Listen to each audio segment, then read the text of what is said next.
May ibang babae ba ang partner mo? Do this step by step.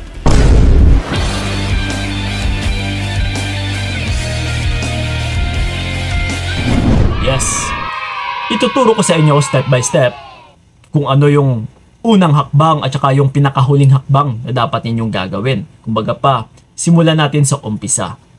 Okay? So ngayon kung may other woman or kung may ibang babae man yung partner mo, ito mga utol, no, sa gawain na ito ay syempre kailangan ko rin ang kooperasyon ninyo. No? Kasi yung iba nga is kapag malaman nila na may other woman yung partner nila ay automatically or normally, no, na yung ginagawa ng iba is naghahabol, napapanik, no, nababahala, no, yung tipong parang hindi na makatulog, hindi na makakakain, hindi na makapag-focus or na-out of focus na sa kanilang sarili. So ito ngayon, isa-isahin natin utol para all you have to do is to take an actions na lang talaga. Okay? So yon, ito. Una sa lahat ay kapag nalaman mo na may other woman yung partner mo, ito yung number 1 natin. Siguraduhin na may matibay kang ebidensya. Ibig sabihin utol, siguraduhin mo talaga na meron talaga siyang other woman. Kasi baka tamang hinala ka lang, puro ka lang hinala, pagdududa, pero yun naman pala, wala ka namang matibay na ebidensya.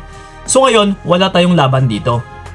No? Kumbaga pa, medyo mahirap na ipaglaban yung mga gawain pa natin kung hindi mo naman alam kung ano pa talaga yung pinakatotoo.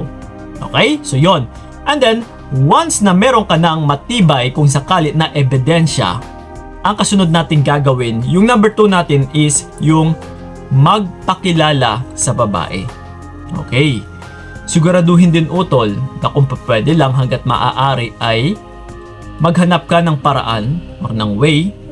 No, halimbawa, nakita mo na yung babae, yung name ng babae, or sa conversation nila ng partner mo is yun. Tandaan mo and syempre, subukan mong i-communicate, lalong-lalo na kapag gamit niya ay social media. No? Through Facebook, pwedeng-pwede na i-communicate mo si babae. So ngayon, question, Kuya Kiko, sa anong rason? Sa anong purpose? Kailangan mo pong magpakilala. Okay? Kailangan mo lang magpakilala na ikaw yung partner. No? So, hindi natin ito ginagawa para mang-away or para malaman ni babae, kundi dito natin titignan kung ano ba talaga ang gagawin ng babae. Kung itutuloy niya pa ba or baka atrasan niya rin yung partner mo. Pero, hindi porket kung sakali man naaatrasan niya yung partner mo is magiging happy ka na. No. No, kasi may kasunod pa tayong gagawin. Okay? So yon. And then, yung pangatlo natin is, halimbawa, may mga ebidensya ka na, nakausap mo na yung babae or napagsabihan mo na yung babae. Ito mga utol ha, balik muna tayo sa number 2 pala. Sa pangalawa natin ay hanggang doon lang dapat. Na kapag nakausap mo yung babae is yun lang, hanggang sa ipaalam mo lang na ako pala yung misis, ako pala yung jowa, na ako po yung currently, no, na partner ng taong ito. So yun lang ang gagawin mo, yun lang ang sasabihin mo. Huwag ka nang makipagchismisan pa. At tiyakin na huwag kang mang-away talaga. Okay? And then, hayaan mo na yung babae, yung other woman, mag-response or mag-reply nang mag-reply sa'yo. Kung ano-ano pa yung sasabihin niya, huwag mo nang pasundan. Basta, sinabi mo lang sa kanya na ikaw yung partner. Okay? So yun, yung pangatlo pala natin is, itanong kay partner. Di ba? Kung sakali na may mga ebidensya ka na may screenshot ka na, no, na sa pinag-usapan or sa sinabi mo kay babae and then nag-respond si babae ganito ganyan, no, ipakita mo sa partner mo, itanong mo, sino ito or ano ito. So yun, ito mga utol, no, hanggang dito lang po yung katanungan natin.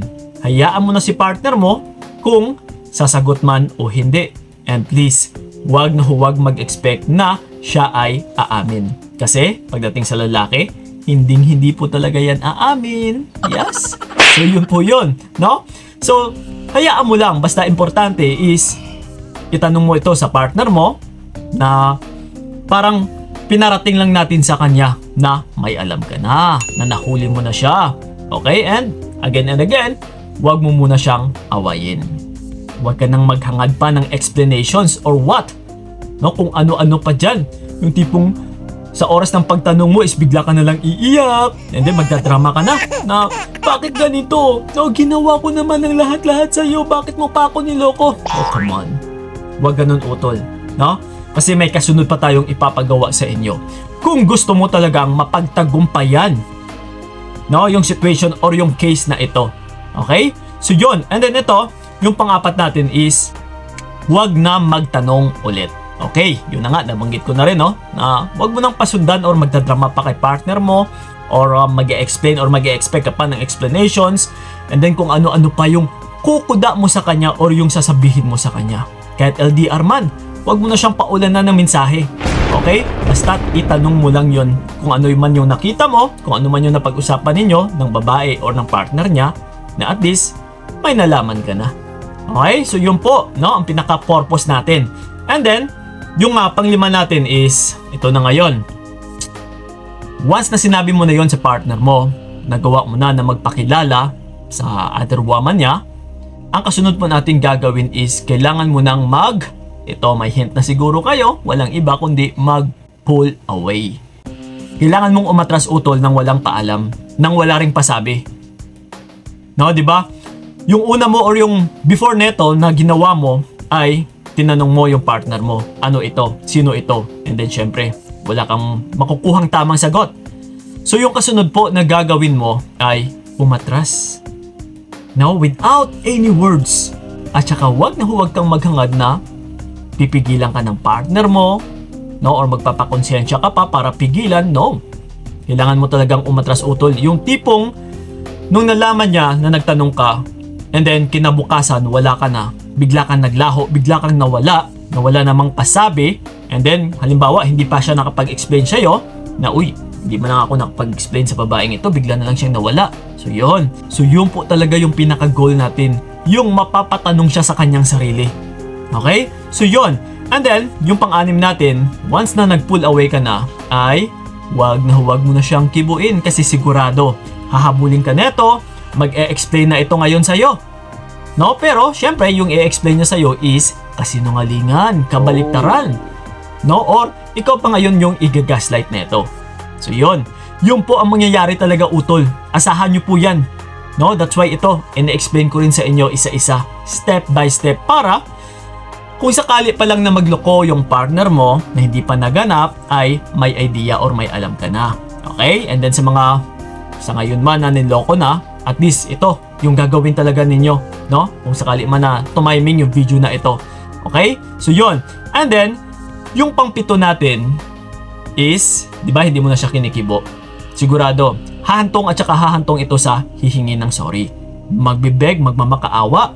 So, ang gagawin po natin sa pinakahuli ay yung pahirapan. Kumbaga pa, bibigyan natin siya ng punishment, ng kaparusahan. No? Pareho lang ito sa batas natin na kapag may nagawa tayong kasalanan na medyo labag sa batas is syempre, di ba, pinaparusahan tayo. So ganun din yun pagdating sa larangan ng pag-iibigan. Kailangan mo rin siyang parusahan sa pamamagitan na pahirapan mo yung kanyang puso, or kahit sabihin man natin hindi kanya mahal, pahirapan mo yung pride ng taong ito. Okay? Kasi walang taong nagkakagusto na inaayawan siya ng taong nagmamahal sa kanya.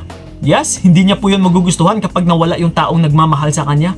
Yeah, matatapakan po natin yung ego neto. Yung piling pogi, yung puging-pugi sa sarili, naku po. So yun po ang mangyayari talaga. That's why magmamakaawa ito, hahabulin ka, magbibeg, kukuha ng validation kung nandiyan pa rin yung pagtingin mo sa kanya, kung patay na patay ka pa rin ba sa kanya, kung nandiyan ka lang din naman ba naghihintay sa kanya. So ganun po ang gagawin nito. So, pahirapan mo. Okay? Kasi pinapahiwatig natin dito na until na mapaisip siya na ito pala or ganito pala kahirap manumbalik sa babaeng ito kapag nakakagawa ako ng kalokohan.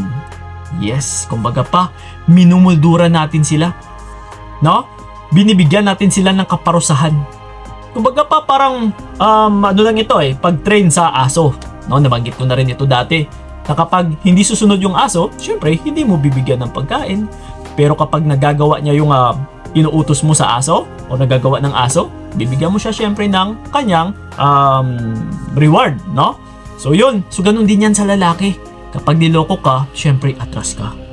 No? Kung may gagawin mo siyang kabutihan sa'yo, minamahal ka niya, syempre ibibigay mo rin yung kagustuhan ng lalaki.